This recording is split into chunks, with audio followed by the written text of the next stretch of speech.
स्वागत है आपका हमारे YouTube चैनल यूनेक्स्ट स्टडी में। दोस्तों, आज हम आपके लिए लेकर आए हैं साइंस से संबंधित जो विषय हैं उनसे जो चैप्टर हैं जैसे फिजिक्स, केमिस्ट्री और बायोलॉजी। लगभग इन विषयों पर हम आपको जो हम जानते हैं उसके बारे में आपको बताएंगे। फिजिक्स से संबंधित पहला चैप्टर हम आज फिजिक्स का लेकर आए हैं। दोस्तों, आने वाले वीडियो में और विषयों की भी आपको जानकारी दी जाएगी। सबसे पहले हम फिजिक्स की तरफ चलते हैं। यह हमारे जीवन में एक महत्वपूर्ण भाग है। हर दुनिया के हर जगह पर फिजिक्स का काम है, भौतिकी का काम है। हर एग्जाम में भी इससे रिलेटेड क्वेश्चन पूछे जाते हैं।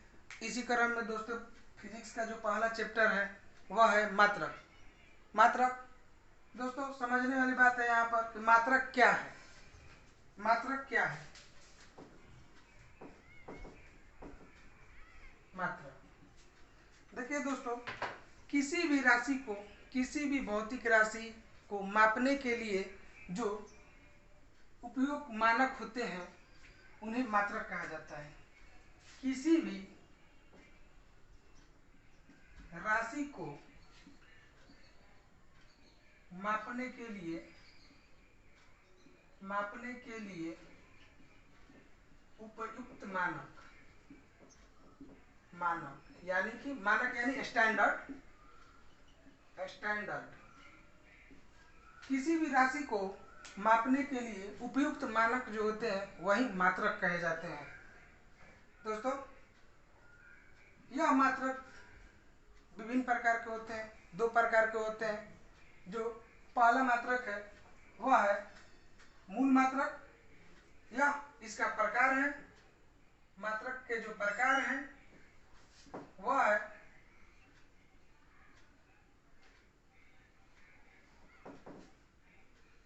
दो प्रकार का होता है। पहला जो है वह है मूल मात्रक। मूल मात्रक यानी फंडामेंटल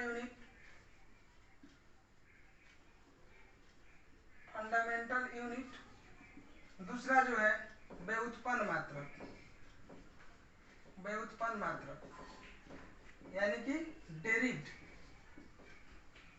यूनिट। दोस्तों, मूल मात्रक क्या है, डेरिव्ड यूनिट क्या है? यह मूल मात्रक जो है वैसे मात्रक हैं जो मानक हैं, जो एकदम मान लिए गए हैं। और मूल मात्रक से जो मात्रक उत्पन्न होते हैं, बनाए जाते हैं, उन्हें हम व्युत्पन्न मात्रक कहते हैं। मूल मात्रकों की संख्या जो है वह दोस्तों 7 है। मूल मात्रकों की संख्या जो है 7 है। इसके बाद जो है व्युत्पन्न मात्रक। व्युत्पन्न मात्रकों की संख्या अनगिनत है। मूल मात्रकों की संख्या से ही इन्हें निकाला जाता है, व्युत्पन्न मात्रक को बनाया जाता है। मूल मात्रकों में आपका जो है वह है पहला लंबाई, द्रव्यमान,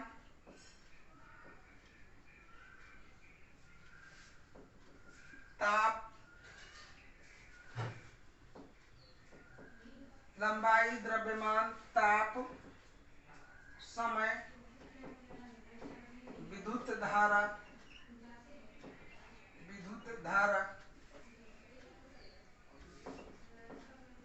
पदार्थ का परिमाण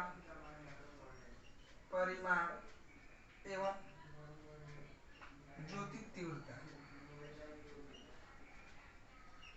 दोस्तों, यह जो है 7 यह मूल मात्रक हैं। इससे जो व्युत्पन्न किए जाते हैं वह व्युत्पन्न मात्रक हैं। व्युत्पन्न मात्रक में दोस्तों, व्युत्पन्न मात्रक में आपका आ जाएगा क्षेत्रफल, क्योंकि क्षेत्रफल जो है वह मूल मात्रक की सहायता से ही बनाया गया। यानी लंबाई इंटू लंबाई यानी लंबाई गुणे चौड़ाई, जो क्षेत्रफल है इसका मात्रक होता है एरिया स्क्वायर या मीटर स्क्वायर। क्षेत्रफल का जो मात्रक होता है वो मीटर स्क्वायर होता है, यानी कि लंबाई और चौड़ाई का गुना होता है। और लंबाई का जो मात्रक होता है वह मीटर होता है। और इसलिए व्युत्पन्न मात्रक जो है वह मूल मात्रक से ही बनाए जाते हैं। ये तो हुआ दोस्तों मूल मात्रकों की संख्या। उसके बाद है आपका संपूरक मात्रक। संपूरक मात्रक दोस्तों, मूल मात्रकों के अलावा भौतिकी में दो संपूरक मात्रक भी हैं, जिन्हें हम ठोस कोण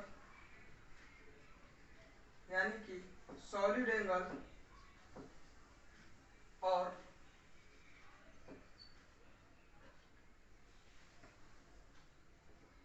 घन कोण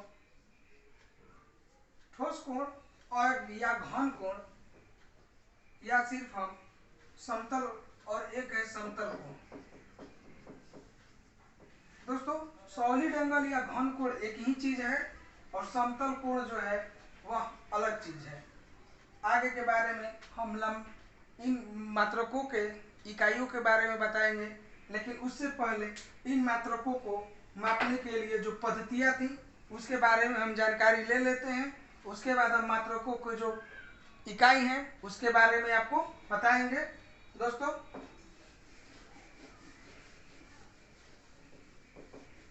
मात्रकों को मापने के लिए पहले जो पद्धतियां थी उनमें जो प्रमुख पद्धति थी वह थी FPS। दोस्तों FPS पद्धति, इस पद्धति को हम ब्रिटिश पद्धति भी कहते हैं।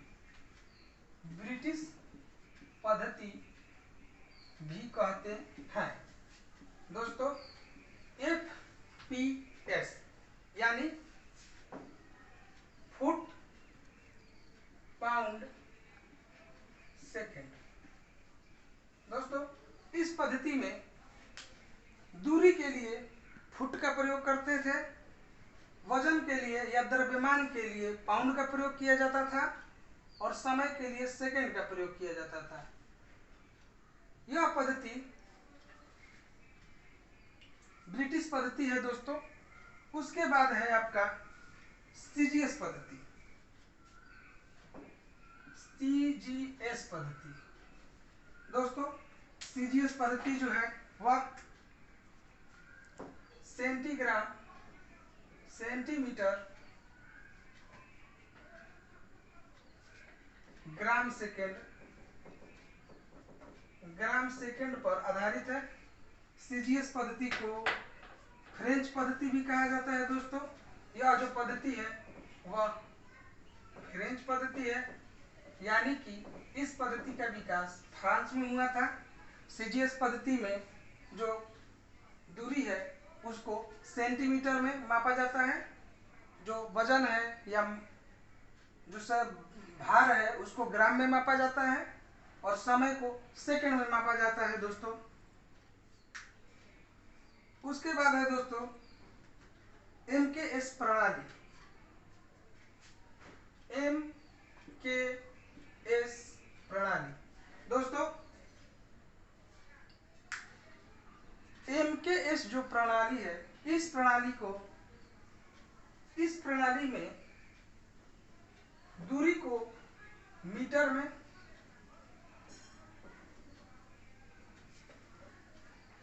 वजन को किलोग्राम में और समय को सेकंड में मापा जाता है।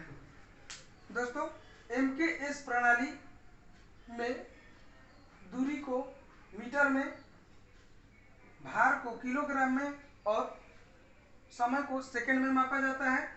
इसी प्रणाली का विस्तारित रूप है जो आज का हम SI प्रणाली है।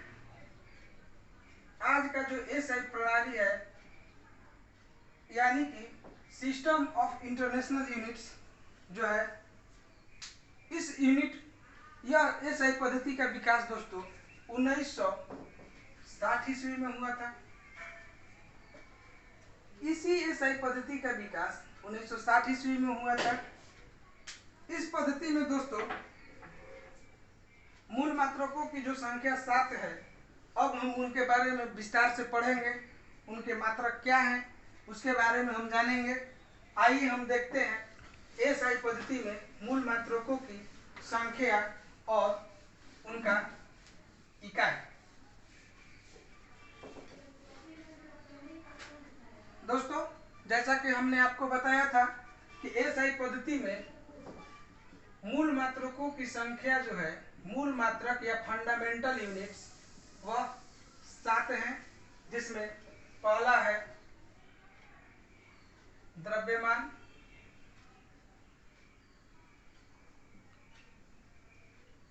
दूसरा है दोस्तों लंबाई, तीसरा है आपका समय, चौथा है दोस्तों ताप, पांचवा है विद्युत धारा, छठा पदार्थ का परिमाण और सातवां है आपका ज्योति तीव्रता। ज्योति तीव्रता दोस्तों, ये आपके मात्रक हैं। इन मात्रकों की जो इकाइयां हैं, इन मात्रकों की जो इकाइयां हैं वह होती है, द्रव्यमान को हम केजी में मापते हैं, यानी कि किलोग्राम में।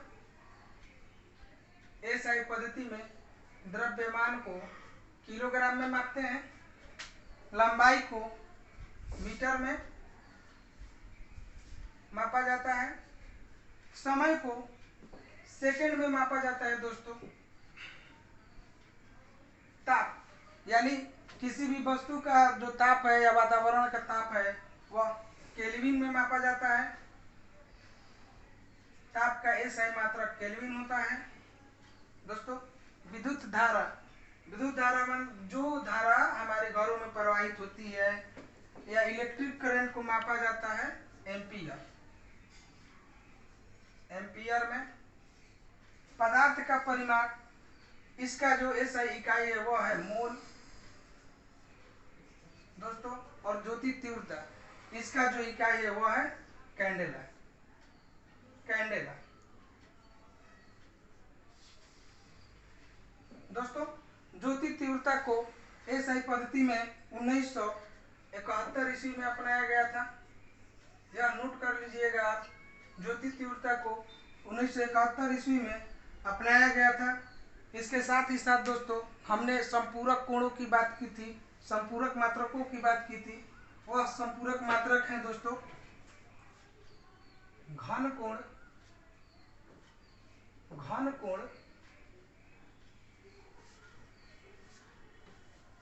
और समतल कोण। समतल कोण, घन कोण का एसआई मात्रक होता है स्टेरेडियन और समतल कोण का मात्रक होता है दोस्तों रेडियन। समतल कोण का जो मात्रक होता है दोस्तों वह होता है रेडियन। दोस्तों, आइए हम इन जो कोण है, ये जो इकाइयां दी हुई है आपको, इनका संकेत भी हम आपको बता रहे हैं। द्रव्यमान का जो संकेत होता है दोस्तों, यह भी हमको याद रखना जरूरी है। कभी कभी एग्जाम में एक जो क्वेश्चन होते हैं इनसे भी पूछ दिए जाते हैं। द्रव्यमान का जो संकेत होता है वह दोस्तों वह होता है केजी। लंबाई के जो संकेत होता है वो दोस्तों मीटर। समय के लिए हम सेकंड का प्रयोग करते हैं एस का। ताप के लिए दोस्तों केल्विन बड़ा के। एम्पियर के लिए दोस्तों ए। पदार्थ का परिमाण का होता है दोस्तों संकेत मोल, MOL। ज्योति तीव्रता के लिए दोस्तों CD यानी कि कैंडेला। दोस्तों, उसके बाद है घन कोण। घन कोण का जो संकेत स्टेरेडियन होता है, इसका संकेत है एस आर, और समतल कोण का जो संकेत होता है दोस्तों वह रेडियन। दोस्तों ये तो हुए एसआई मात्रक और उनके संकेत, एसआई मात्रकों की इकाइयां और संपूरक मात्रकों की इकाइयां। दोस्तों एसआई मात्रक के संबंधित उपसर्ग भी हैं, उन उपसर्गों की हम चर्चा करते हैं, उन्हें भी याद रखना जरूरी है दोस्तों। आइए हम एसआई के कुछ उपसर्गों के बारे में जानें।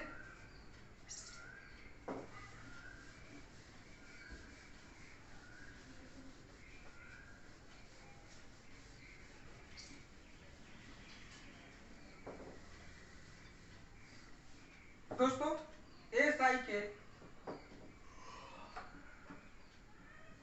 उपसर्ग, उपसर्ग यानी एसआई प्रेफिक्स,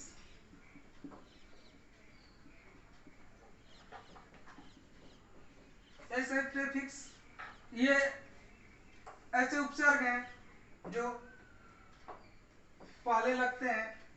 जैसे मान लीजिए कि मीटर है लंबाई का मात्रक, कोई बोल दिया माइक्रोमीटर क्या है, तो माइक्रो जो है दोस्तों, माइक्रो यही उपसर्ग है, यही उपसर्ग है और इसी के बारे में हमको जानकारी प्राप्त करनी है। दोस्तों एसआई के उपसर्ग जो है वो होते हैं एक्सा,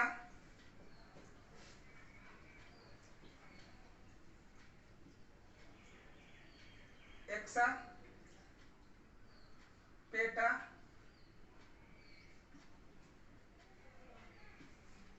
टेरा,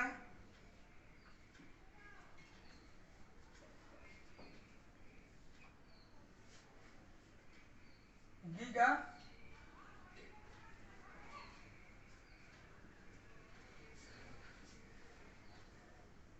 मेगा,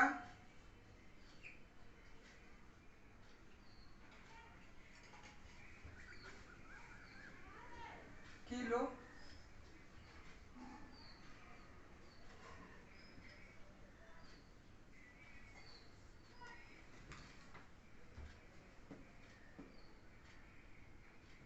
हेक्टो,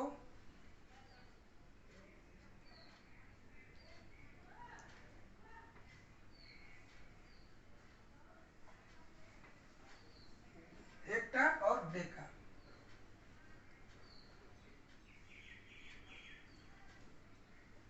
दोस्तों यह है डेका, यह है दोस्तों एसआई के उपसर्ग, जिनमें यह 10 के घात होते हैं, जिनमें एक्सा को 10 के पावर 18 से सूचित किया जाता है, पेटा 10 के पावर 15, टेरा 10 के पावर 12, जीगा 10 के पावर 9, मेगा 10 के पावर 6, किलो 10 के पावर 3, हेक्टा 10 का स्क्वायर और डेका 10 टू पावर 1। दोस्तों यह एसआई के उपसर्ग हैं जो कि प्लस में होते हैं, इनके घात जो है 10 के पावर जो है प्लस में रहता है। उसके बाद है इनके जो कुछ उपसर्ग हैं उनके पावर माइनस में भी रहते हैं, आइए उनके बारे में देखते हैं। वो है एम्टो,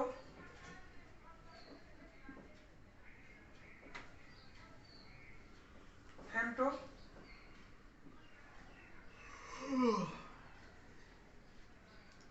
पिको, नैनो,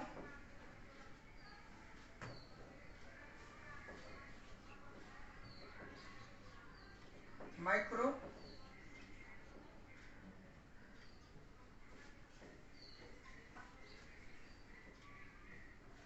मिली,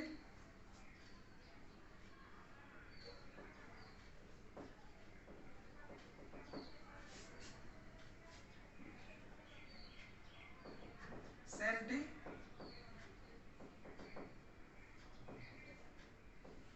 डेसी। दोस्तों पावर होता है वह होता है 10 टू पावर माइनस 18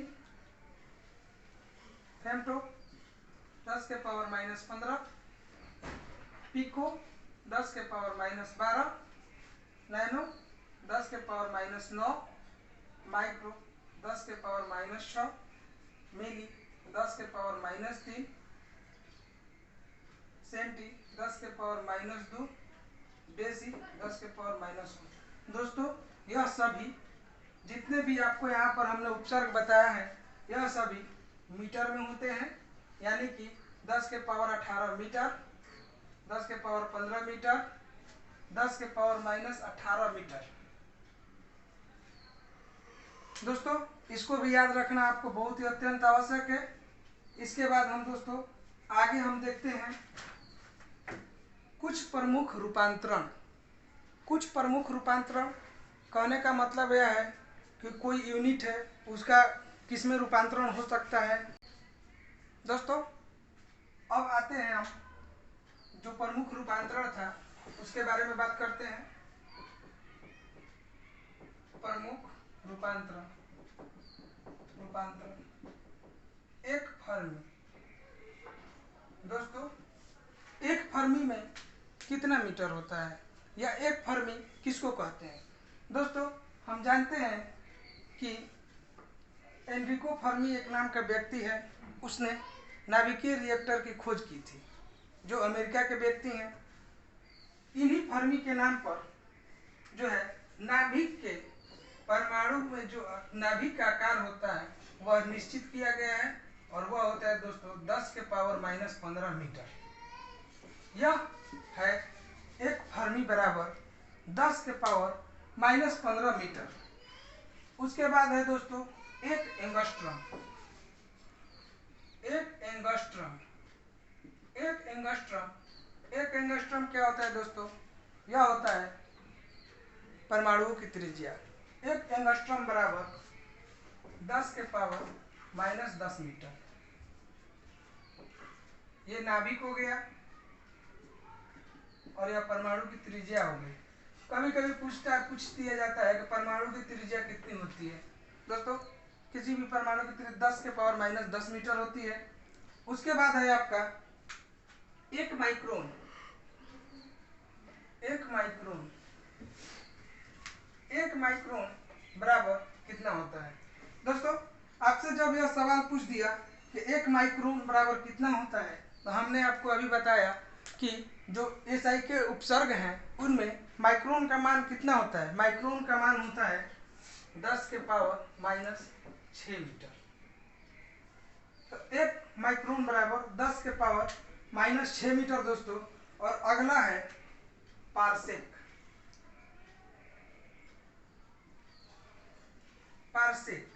दोस्तों यह पारसेक क्या है, हम जानते हैं पारसेक जो है दूरी की मापा जाता है जब उसकी सबसे बड़ी इकाई है खगोलीय दूरी पारसेकों से मापी जाती है।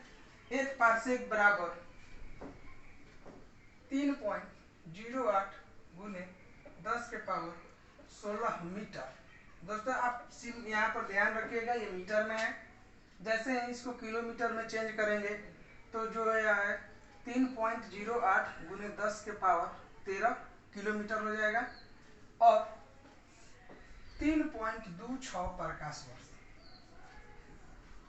दोस्तों आप यह लिख लीजिएगा, आप इसको याद रखिएगा कि एक माइक्रोन बराबर 10 के पावर माइनस 6 मीटर, एक पारसेक बराबर 3.08 गुने 10 के पावर 16 मीटर या 3.08 गुने 10 के पावर माइनस 12 किलोमीटर। एक पारसेक बराबर 3.26 प्रकाश वर्ष। दोस्तों अब प्रकाश वर्ष पर आते हैं कि एक प्रकाश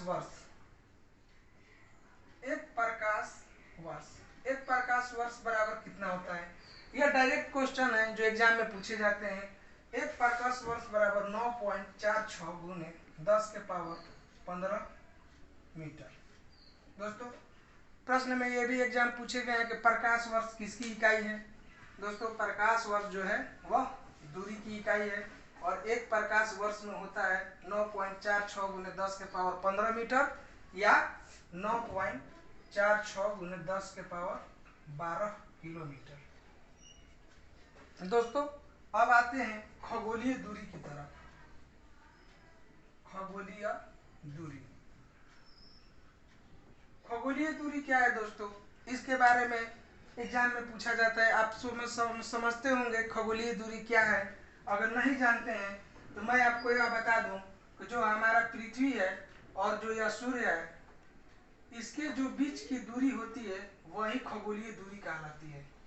दोस्तों पृथ्वी और सूर्य के बीच की जो दूरी है वही खगोलीय दूरी है, और यह खगोलीय दूरी होती है 4.96 करोड़ किलोमीटर। दोस्तों यानी कि कभी कभी आपने जो बुक उठाया होगा उसमें पढ़ा होगा कि पृथ्वी और सूर्य के बीच की दूरी जो होती है वह लगभग होती है लगभग 15 किलोमीटर, 15 करोड़ किलोमीटर। यही दूरी होती है 14.96 करोड़ किलोमीटर, या 1.496 इंटू 10⁻11 मीटर। यह खगोलीय दूरी है दोस्तों, या 10 के पावर 8 किलोमीटर हो जाएगा, यानी कि लगभग 15 करोड़ किलोमीटर। दोस्तों उसके बाद है आपका 1 पाउंड। 1 पाउंड, 1 पाउंड क्या है दोस्तों, पाउंड जिसे वजन के माप किया जाता है। जैसे पहले एफपीएस प्रणाली में हमने आपको बताया था कि पाउंड से जो वजन का माप किया जाता है, इसमें 1 पाउंड होता है 0.453 केजी या 453 ग्राम। 453 ग्राम को हम 1 पाउंड कहते हैं दोस्तों। इसके बाद है आपका एक 1 AMU, एक AMU एटॉमिक मास यूनिट, यानी कि एक परमाणुविक द्रव्यमान की इकाई। दोस्तों यह परमाणु के द्रव्यमान नापने की एक इकाई है, और एक AMU जो होता है वह होता है 1.66 इंटू 10⁻27 kg। दोस्तों जितनी भी बातें हमने आपको बताई वो आप लिख लीजिएगा, इसको याद रखिएगा। एक एटॉमिक मास यूनिट जो होता है वह 1.66 इंटू 10⁻27 kg होता है। साथ ही साथ दोस्तों एक इलेक्ट्रॉन वोल्ट, एक इलेक्ट्रॉन वोल्ट, कभी कभी एग्जाम में पूछ देगा कि इलेक्ट्रॉन वोल्ट क्या है। दोस्तों इलेक्ट्रॉन वोल्ट जो है वह ऊर्जा की इकाई है।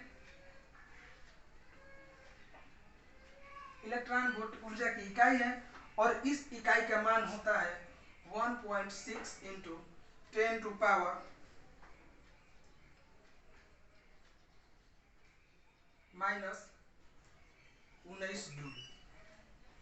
दोस्तों इसको भी आप याद रखिएगा कि एक इलेक्ट्रॉन वोल्ट बराबर 1.6 इंटू 10⁻⁻19 या -19 जूल। उसके बाद है दोस्तों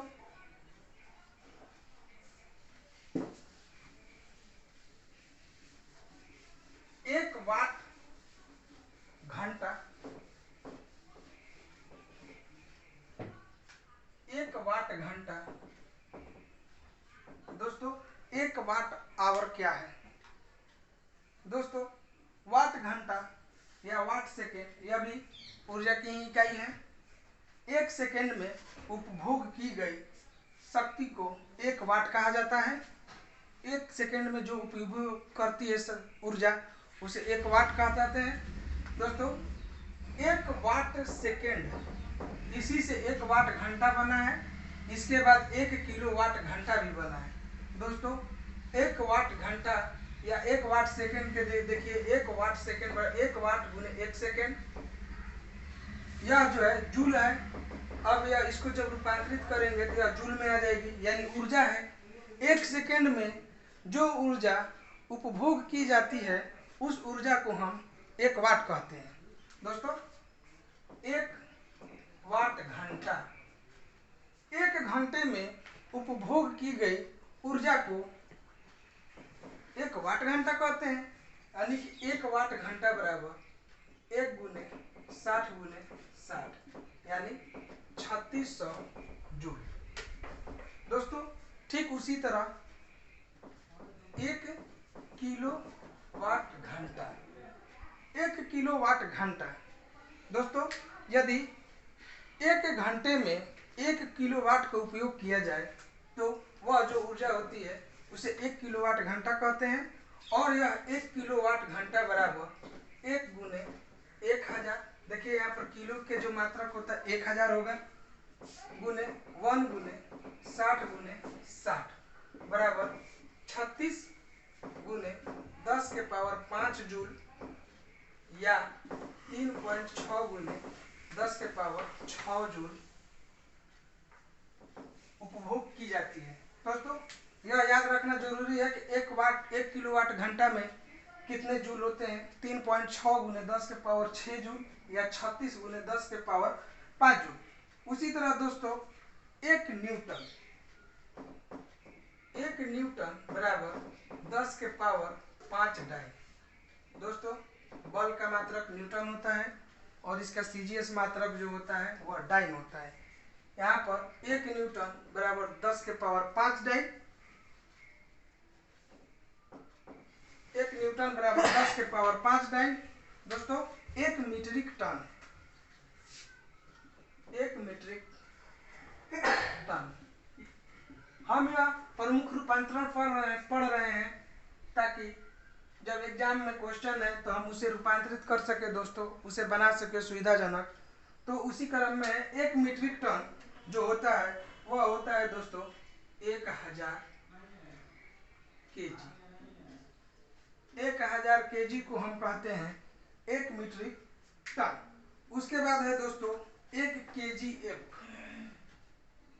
1 केजीएफ दोस्तों जैसा कि आप देख रहे हैं यहाँ पर 1 केजीएफ यानी कि यदि किसी 1 किलो की वस्तु पर जो बल लगता है उसे हम 1 केजीएफ, वस्तु प्रति एकांक क्षेत्रफल पर जो लगता है बल 1 केजीएफ कहते हैं।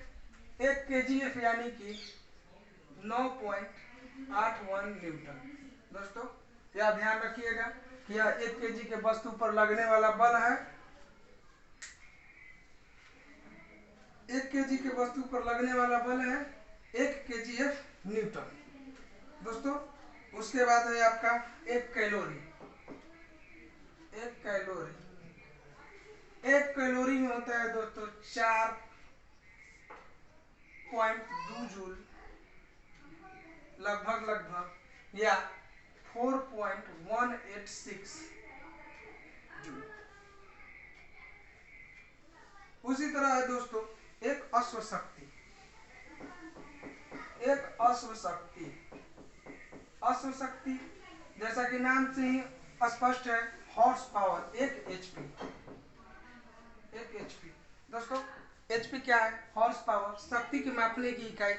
आप सभी ने देखा होगा कि घरों में जो बिजली का मोटर होता है उसमें या बहुत फॉर्मों में शक्ति के उपयोग के लिए जो ऊर्जा खींची जाती है उसके उपयोग के लिए मोटर का उपयोग किया जाता है, जिसकी शक्ति जो है एचपी में नापी जाती है।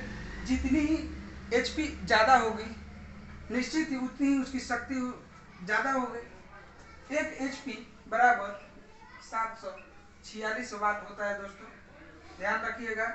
1 एचपी बराबर 746 वाट। उसके बाद है दोस्तों 1 लीटर।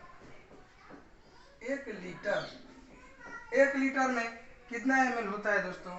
ध्यान दीजिएगा, 1 लीटर बराबर 1000 ml या 1000 लीटर। दोस्तों आज के लिए इतना ही।